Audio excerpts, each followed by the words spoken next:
Hello, traders. FX Pip Collector here. Today is Tuesday, January 30th, and this is my recap of the top 8 videos of the day. And gold versus the dollar came in number 3 today, so we're going to do a quick recap. If you'd like to see my full top-down analysis on gold, make sure to check out the video that I made this morning, linked at the end of this video over here. So gold did have a very strong push up today. Then it made a very strong move to the downside and did break structure to the downside. So actually, it was actually a pretty nice little move.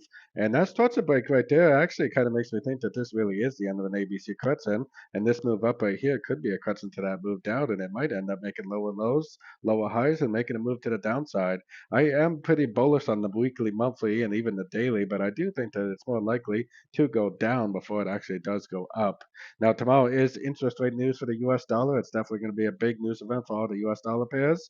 I still think that this is possibly going to keep on going down, but we definitely want to see what it's going to look like in 24 hours, way before the news actually does come out.